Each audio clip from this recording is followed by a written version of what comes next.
Hi everyone, it's Jerry. I'm on chess.com's tactics trainer and going to do another group of 3 puzzles and simply share my thoughts along the way. And I think I already have the answer to this one. This queen's unprotected, and there's a trick with bishop here, check, and we pick up the queen. I must admit that this is the first move I considered, seeing this battery, queen check, and then picking up the rook. But we have better with bishop here. Okay, I don't think I'm missing anything. That's a simple start to this group of 3. Alright, so just a little trick based on a unprotected piece for starters.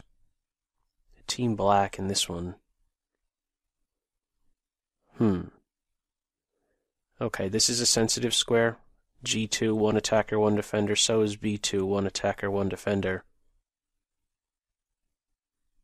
Also, this is an idea. There's some trick maybe here with a pin, because this is also some pin. You know what it might be? It might be simply bishop takes c5 right away. I'm saying that because I'm seeing a variation where you could end up with 2 rooks on the second rank, and they will crash through on G2, but maybe there is something a bit more convincing. Okay, yes there is. So initially I was looking at some pin against the queen, but also there's a fork involved. I believe we can start out with rook takes b4. Yeah, this is the trick. Taking on b4, hitting the queen, hitting the bishop on queen takes rook, then bishop takes c5, hits with the fork, and you pick up the queen. As it stands right now, we're down a couple pawns. We're going to be winning more than just the queen, though. Rook takes, queen takes, bishop takes c5, the queen's unprotected. So on queen takes bishop, there's queen takes, queen check, and then at the end we could scoop up the bishop on b2. And so after the smoke clears, it'll be 2 rooks versus a queen and rook. Yeah, that's pretty much going to be it. After rook takes b, if the queen goes somewhere, I don't know, just runs away to d8, you grab the bishop. Yeah, that should pretty much be it. Yep, that's going to do it. Rook takes b4, a fork, followed up with another fork. Grab the queen, puzzle end, yes. Okay, that one wasn't too bad. If I'm just to go back here, recognizing the sensitive points, the b4 square.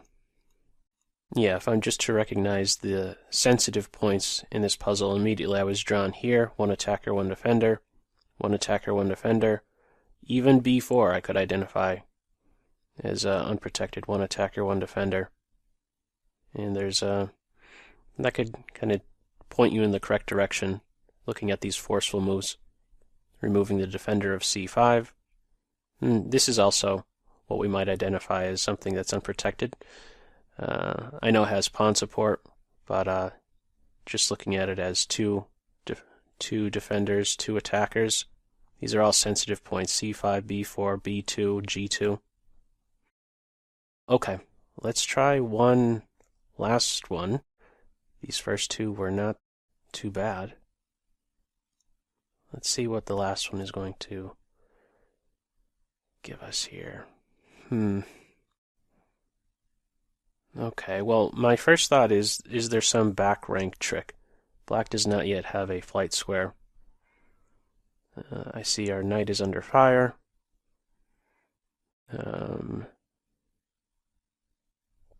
This bishop's unprotected.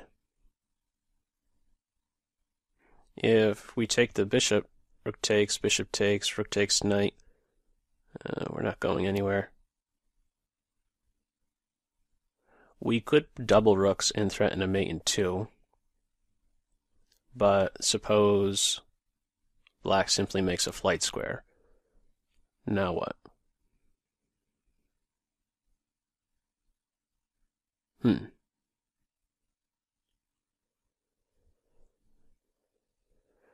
Let's see. This is a bit tricky here. Any capture here, at least on this first move, doesn't really do too much. I mean, on bishop takes bishop, there's rook takes here. And then what? Our knight is under fire. Material-wise, we are, well, it's balanced. What else to look at? Where's my eye pointing? What are the sensitive squares? I still see this as sensitive. b7. Feels like we need more. Maybe it is to start off with this mate threat. Rook a to d1. You can't take the knight just yet. Suppose g6. What would we do then if we could have this same position with rook on a to d1 inserted as well as a flight square? I'm just going with g6 since it's a dark square off of the light color squares. But yeah, rook a to d1, g6. How can we make use of the fact that our rook is now on the d file? We could give a check. Black doesn't necessarily even have to take.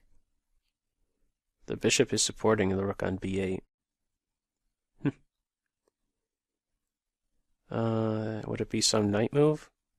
Oh, maybe it is. Yeah, I think knight c8. So it's still based on this back rank idea. This little test, I don't know if it's correct, but this little test that I'm running with knight c8, I'm considering it because I know that the bishop certainly can't take because of rook d8. But on knight c8, rook takes. Then we take the bishop, which is a fork. We're going to win the exchange. So knight c8, rook takes bishop, and then we'll grab the exchange next. So there's something more to maybe consider. Or not really, because knight c8 is threatening mate and still threatening to grab the bishop, whether or not the rook takes the knight. Yeah, that must be it then. So this one's based on the back rank.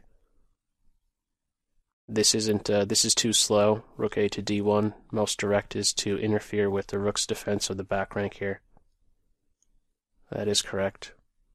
We grab the bishop and then win the exchange next. That is puzzle solved. That was probably one of the weaker group of 3 puzzles that I've gone through in this playlist. But I guess you'll have that. It's been a while actually since I came across some endgame-like puzzle on Tactics Trainer. But yeah. Anyhow, feel free to share how you did. Sometimes you have a weaker group, sometimes harder. As usual, feel free to leave any feedback how you did with these 3 in the comment section below. And as always, I hope you got something out of this video. That's all for now. Take care.